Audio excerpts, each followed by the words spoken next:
नमस्कार, India voice देख रहे हैं आप और मैं हूं आपके साथ शिवम दुबे। इंडिया वॉइस के खास कार्यक्रम हरियाणा पंजाब में आप सबका स्वागत है। बुलेटिन की शुरुआत करेंगे। हरियाणा के मुख्यमंत्री नायब सिंह सैनी ने शुक्रवार को सीएम आवास पर संत कबीर कुटीर पर आए सिख समाज के लोगों से मुलाकात की। इस दौरान उन्होंने कहा कि हम अपने गुरु साहिबान की शिक्षाओं को नई पीढ़ियों तक पहुंचाने के लिए कृत संकल्पित। उनकी स्मृतियों को सहेजने के लिए जितना काम किया जाए कम है। हमारे गुरु साहिबान ने सद्भाव, सहनशीलता, भाईचारे और आपसी प्रेम का जो रास्ता दिखलाया है, हम उसे अपने जीवन में उतारें। यही मानव कल्याण का मूल मंत्र है और गुरुओं के प्रति यही हमारी सच्ची श्रद्धा भी है। इस अवसर पर हरियाणा सिख गुरुद्वारा प्रबंधक कमेटी के सदस्यों ने मुख्यमंत्री नायब सिंह सैनी को 18 सूत्रीय मांग पत्र भी सौंपा, जिसे मुख्यमंत्री ने संबंधित विभागों को भेजकर आवश्यक कार्रवाई का आश्वासन दिया। इस दौरान सदस्यों ने मुख्यमंत्री को सरोपा भेंटकर उनको सम्मानित भी किया।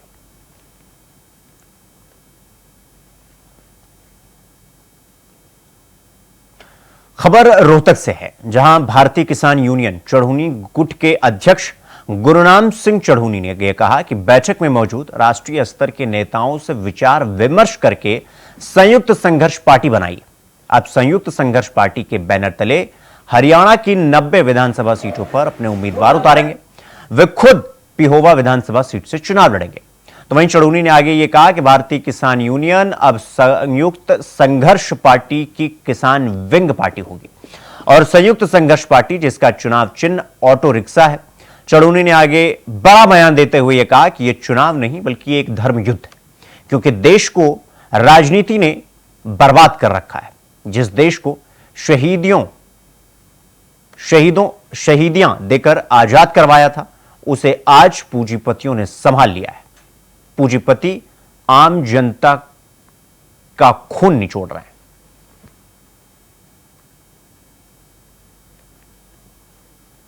आज देश की जो हालत है वो राजनीति का व्यापारीकरण हो गया है। पैसे से सत्ता और सत्ता से पैसा, यानी या तो चौधर के लिए राजनीति करते हैं या पैसा कमाने के लिए राजनीति करते हैं। और इस तरह की नीति रखने से देश की आज जो पोजीशन है वो ये हो गई है कि आज 23 करोड़ लोग देश में ऐसे हो गए हैं जो 2 वक्त की रोटी खाने में सक्षम नहीं है। 80 करोड़ लोग ऐसे हो गए हैं जो सरकार के रेलो कर्म पे, सरकार की भीख पे जिंदा है। आज शिक्षा का व्यापारीकरण है, आज स्वास्थ्य का व्यापारीकरण है, आज खेती का भी व्यापारीकरण कर चले थे। तो आज 9 लोगों के पास 50 करोड़ लोगों के बराबर प्रॉपर्टी है। इन नीतियों को सुधारने की जरूरत है और राजनीति में जो है वो अच्छे लोगों को प्रवेश कराने की जरूरत है। सड़कों की लड़ाई अभी तक लड़ी, पिछले 32 साल से हम सड़कों की लड़ाई लड़ रहे हैं, लेकिन सड़कों की लड़ाई लड़ने से कानून को कुछ देर के लिए रुकवाया जा सकता है, कुछ देर के लिए उसको उससे राहत मिल सकती है, लेकिन बाद में फिर उसी ढर्रे पे आ जाते हैं और एक के बाद एक सरकार ऐसे कानून बना के जिससे आम जनता को निचोड़ा जा सके और बड़े पूंजीपतियों को पाला जा सके।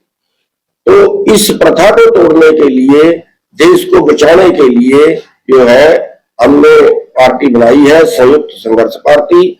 और इसमें आपके माध्यम से हम सारे भाइयों को संदेश ये देना चाहते हैं कि जो लोग अपने देश को बचाने के लिए राजनीति करना चाहते हैं। अगली खबर करनाल से है, जहां घरोड़ा थाना क्षेत्र में 2 मजदूरों की करंट लगने से मौत हो गई, जिसमें एक महिला और एक व्यक्ति शामिल है। तो वहीं आरोप है कि खेत के मालिक ने कटीली तारों में करंट छोड़ा था। इस दौरान महिला और शख्स खेत क्रॉस कर रहे थे, तभी उन्होंने कटीली तारों को हाथों से छू लिया और उनकी मौत हो गई। फिलहाल पुलिस ने शवों को कब्जे में लेकर पोस्टमार्टम के लिए भेज आगे की कार्रवाई शुरू कर दी।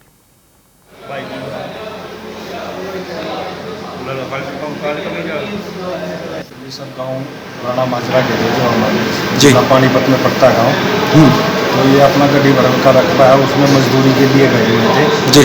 लेकिन वहाँ ये एक लेडीज है, एक जेंट्स लेडीज है जिसका नाम कटारो जी, जेंट्स है जिसका नाम इंसार जी। किसी किसान ने अपने खेत में वो तारों की पार लगा के उसमें करंट छोड़ रखा था जी, जो ये उससे टच हो गया और ये दोनों की मौत हो जी। तो क्या कुछ कार्रवाई रहेगी?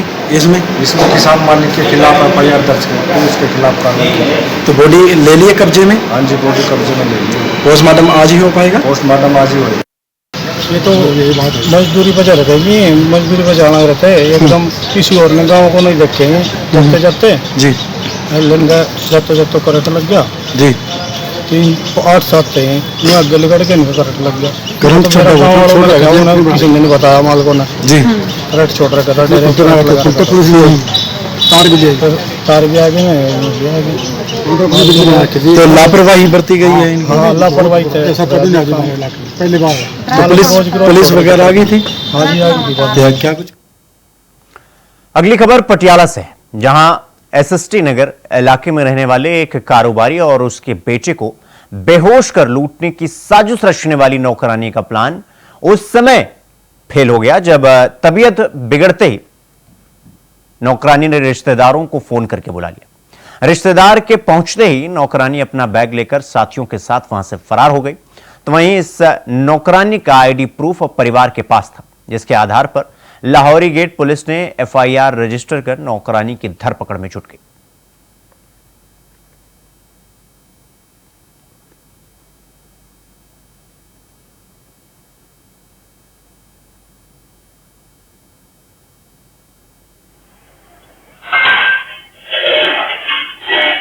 ਹਾਂਜੀ, ਸਾਨੂੰ ਇਹ ਕੱਲ ਪਤਾ ਲੱਗਾ ਕਿ SST ਨਗਰ ਦੇ ਵਿੱਚ ਘਰ ਦੇ ਵਿੱਚ ਕਿਸੇ ਨੇ ਨੌਕਰਾਣੀ ਰੱਖੀ ਸੀ। ਉਹਨੂੰ ਰੱਖੀ ਨੂੰ ਅਜੇ ਸਿਰਫ 6 ਦਿਨ ਹੋਇਆ ਸੀ, 1 ਹਫ਼ਤਾ ਹੀ ਹੋਇਆ ਸੀ ਤੇ ਉਹਨੇ ਰਾਤ ਦਾ ਡਿਨਰ ਘਰ ਦੇ ਵਿੱਚ ਸਿਰਫ ਉਹ ਪਿਓ ਪੁੱਤ ਸੀ, ਵਾਈਫ ਕਿਤੇ ਬਾਹਰ ਗਈ ਹੋਈ ਸੀ ਤੇ ਜਦੋਂ ਉਹਨੇ ਖਾਣਾ ਬਣਾ ਕੇ ਦਿੱਤਾ ਤਾਂ ਉਹਨੇ ਵਿੱਚ ਖਾਣੇ ਦੇ ਵਿੱਚ ਨੀਂਦ ਦੀਆਂ ਗੋਲੀਆਂ ਜਿਹੜੀਆਂ ਮਿਕਸ ਕੀਤੀਆਂ ਸੀ ਤੇ ਜਦੋਂ ਆਦਮੀ ਨੇ ਥੋੜਾ ਖਾਣਾ ਖਾਧਾ ਤਾਂ ਉਹਨੂੰ ਸ਼ੱਕ ਹੋਇਆ ਵੀ ਮੈਂ ਬੇਹੋਸ਼ ਹੋ ਰਿਹਾ ਜਾਂ ਨੀਂਦ ਆ ਰਹੀ ਆ ਤੇ ਉਹਨੇ ਨਾਲ ਦੇ ਨਾਲ ਹੀ ਆਪਣੇ ਕਿਸੇ ਨੋਨ ਨੂੰ ਕਾਲ ਕੀਤੀ ਵੀ ਘਰੇ ਜਲਦੀ ਆ ਜਾਓ। ਜਦੋਂ ਘਰੇ ਉਹ 5 ਮਿੰਟ ਤੋਂ ਬਾਅਦ ਹੀ ਸ਼ਾਇਦ ਉਹ ਘਰੇ ਆਇਆ ਤਾਂ ਉਹਨੇ ਚਿਰ ਨੂੰ ਜਿਹੜੀ ਉਹ ਲੇਡੀ ਸੀ ਉਹਨੂੰ ਪਤਾ ਲੱਗ ਗਿਆ ਵੀ ਇਹਨੇ ਕਿਸੇ ਨੂੰ ਫੋਨ ਕੀਤਾ ਆ, ਉਹ ਨਾਲ ਦੇ ਨਾਲ ਉੱਥੋਂ ਫਰਾਰ ਹੋ ਗਈ। ਬਾਕੀ ਸਾਡੀ ਤਫਤੀਸ਼ ਜਿਹੜੀ ਜਾਰੀ ਆ, CDR ਵਗੈਰਾ ਅਸੀਂ ਪਵਾਈ ਹੋਈ ਆ, ਉਹਨਾਂ ਦੀ ਲੋਕੇਸ਼ਨ ਜਿਹੜੀ ਦਿੱਲੀ ਦੀ ਆ ਰਹੀ ਆ।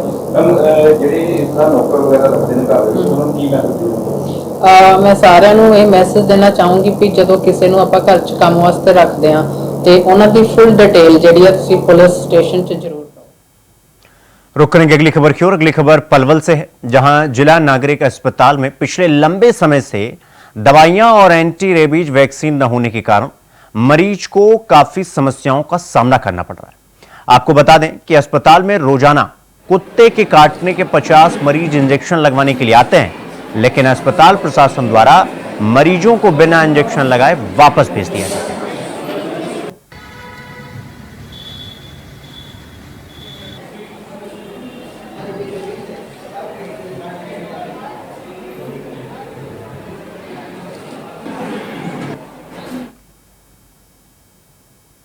बुलेटिन में रुकेंगे छोटे से ब्रेक के लिए। खबरों का सिलसिला जारी है, फौरन लौट रहा है। ब्रेक के बाद एक बार फिर आप सबका स्वागत है मेरे साथ। रुक करेंगे अगली खबर की ओर। अगली खबर सिरसा से है, जहां निजी होटल में किसान नेता लखविंद्र सिंह ओलख ने आज प्रेस कॉन्फ्रेंस कर किसानों पर हुए हमले को लेकर सरकार पर जमकर हमला बोला और साथ ही साथ विपक्ष पे भी जमकर गरजते हुए दिखाई दी। उन्होंने कहा कि आगामी विधानसभा चुनाव में सबका बहिष्कार किया जाएगा। उनको हम जो हमारी मांगे नहीं है, हमारे माननीय प्रधानमंत्री द्वारा किए गए वादों को पूरे करने की बात है। उन्होंने ही अपने समय में कहा था स्वामीनाथन आयोग C2+50 के फसलों के भाव देंगे, किसान की पहली ही कलम से पहला ही काम कर्जा माफी करेंगे। तो हम डटे हुए हैं।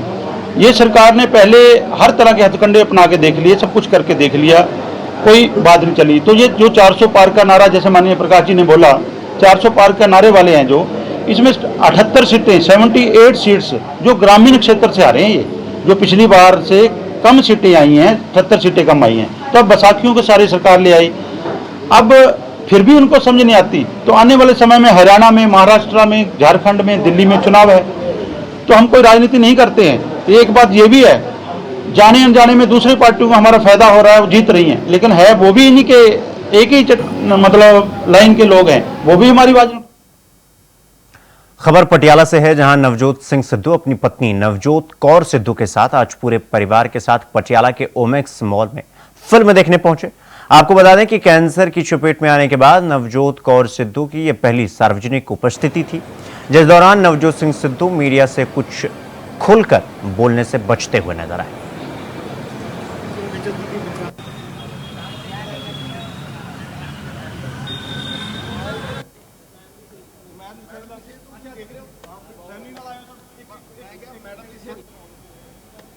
ਫੈਮਿਲੀ ਨਾਲ ਇਟਸ ਆਲਵੇਜ਼ ਗੁੱਡ।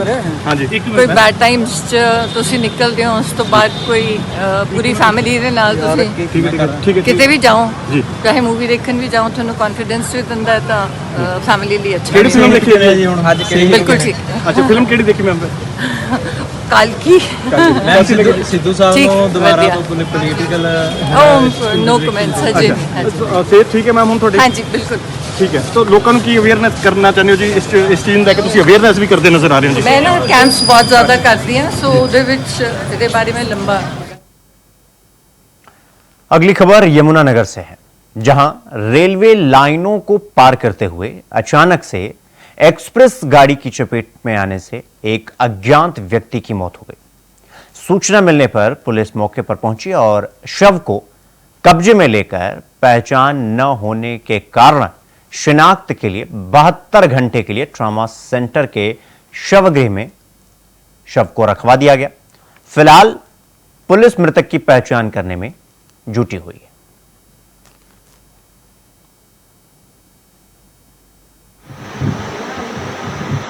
कल सर हमारे पास रेलवे की मीमो आई थी कि कलानौर और यमुनानगर के बीच कोई आदमी ट्रेन के नीचे आ गया नज़दीक पांचरा फाटक। तो हम मौके पे पहुंचे थे, तो मौके पे जाके देखा कि डेड बॉडी थी जो किलोमीटर नंबर 208 के 9 और 208 के 13 में पूरी तरह बिखरी पड़ी थी, क्योंकि शहीद एक्सप्रेस के जो गाड़ी पूरी स्पीड से आ रही थी उसकी चपेट में आया ये लड़का। तो मैंने इसके बारे में ड्राइवर से बात की थी, तो ड्राइवर ये बता रहा था कि जब गाड़ी पूरी स्पीड में थी ये लड़का दौड़ के ट्रैक पास करने लगा, तो इससे ट्रैक पास नहीं हुई, तो ये गाड़ी की चपेट में आ गया। सर कोई नाम पता? सर इसकी जेब से कुछ भी ऐसी चीज़ नहीं मिली जिससे इसकी शिनाख्त हो सके, और इसका चेहरा भी बिल्कुल ही खत्म हो चुका है। अगली खबर पटियाला से है, जहां डायरिया से बीमार हो रहे अस्पताल में करीब 118 मरीज भर्ती किए गए, जहां उनका इलाज चल रहा है। आपको यह बता दें कि लोग गंदा पानी पीने के कारण बीमार पड़े, जिसके बाद सिविल सर्जन ने लोगों से यह अपील की है कि पेट खराब होने और उल्टी होने पर सरकारी डॉक्टर से संपर्क करें और अपना प्रॉपर इलाज करवाएं।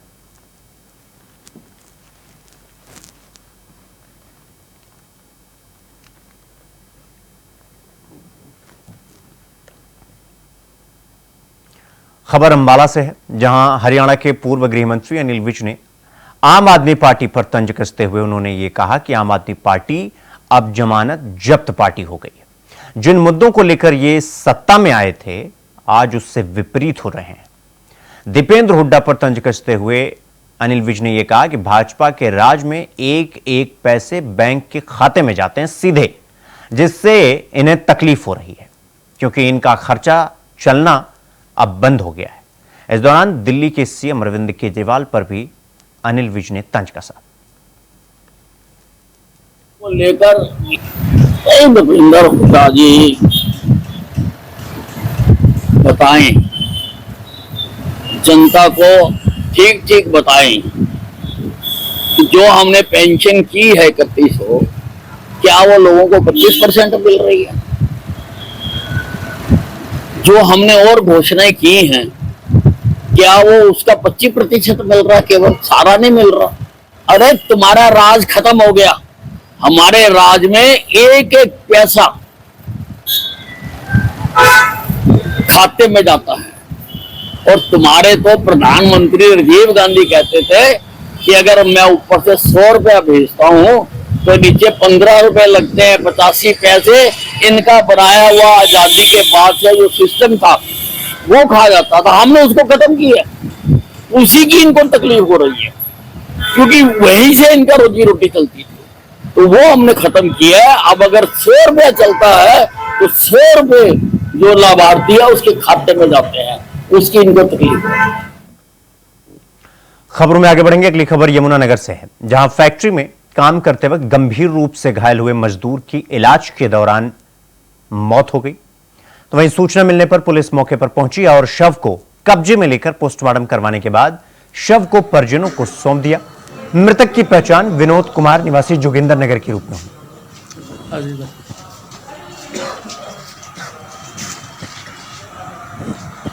ये मेरे साथ चले गए थे, मेरे साथ ही वहीं पढ़ते थे। तो पिताजी यहाँ जॉब करते थे। अब ये तो हमें पता नहीं जी कब से करते थे। हमें तो इत्तला दी गई कंपनी वालों ने कि ऐसे ऐसे आपका पेशेंट है, ऐसे ऐसे उनके चोट लग गई है, हम हॉस्पिटल में एडमिट करा रहे हैं। हम तुरंत एकदम साथ के साथ भागे और शाम के टाइम आए हैं यहाँ पे। ठीक है, हमने देखा कि सर में बहुत काफ़ी चोट आई हुई थी।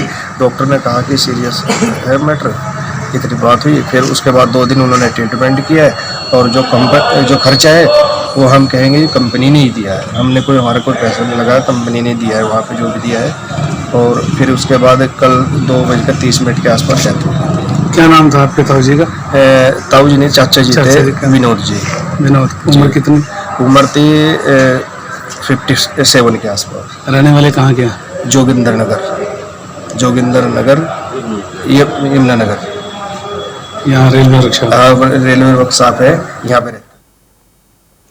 खबर पटियाला से है, जहां डीएसपी ट्रैफिक कर्नल सिंह ने शराब पीकर गाड़ी चलाने वालों और यातायात नियमों का उल्लंघन करने वालों को भारी जुर्माना लगाते हुए भारी चालान काट दिया। डीएसपी ट्रैफिक कर्नल सिंह ने बताया कि अगर गाड़ी में काली फिल्में लगी हैं और सीट बेल्ट नहीं लगी तो उन्हें समझाया जा रहा है और उल्लंघन करने वालों पर जुर्माना भी लगाया जा रहा है।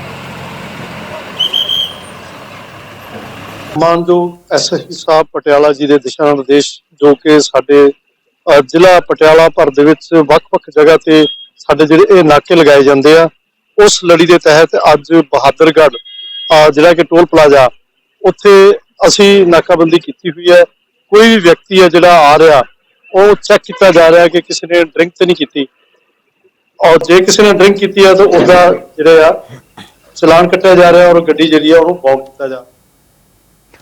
खबर अंबाला से है, जहां आज हरियाणा कांग्रेस की नेता चित्रा सरवारा ने भारतीय जनता पार्टी सरकार को आड़े हाथों लेते हुए कहा कि आज अंबाला छावनी की सड़कों के निर्माण कार्य में घटिया सामग्री इस्तेमाल को लेकर मिल रही शिकायतों पर भारतीय जनता पार्टी सरकार सड़कों पर नवनिर्मित पुलिया की जांच आईआईटी रुड़की से कराने की बात कर रही है। लेकिन अंबाला छावनी में पहले भी बहुत बड़े कथित घोटाले हुए हैं, जिनमें सरकार ने आईटीआई की जांच के वादे किए थे, लेकिन आज तक ना वो आईटीआई की जांच की खबर है, ना ही कोई रिपोर्ट। ये बड़े बड़े संस्थानों से आधुनिक उपकरणों से जांच का दावा सरकार द्वारा अपने घोटालों और विफलता छुपाने के लिए जनता की आंख में धूल झोंकने से ज्यादा और कुछ नहीं।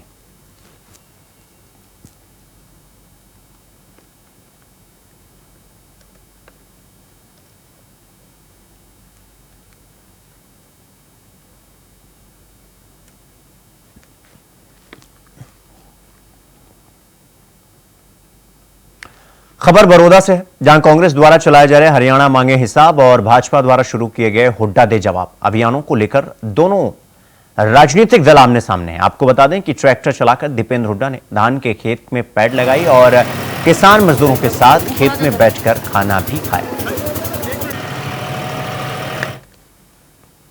तो हरियाणा पंजाब में फिलहाल अभी के लिए बस इतना ही। देश और दुनिया की तमाम खबरों को देखने के लिए देखते रहिए इंडिया वॉइस। नमस्कार।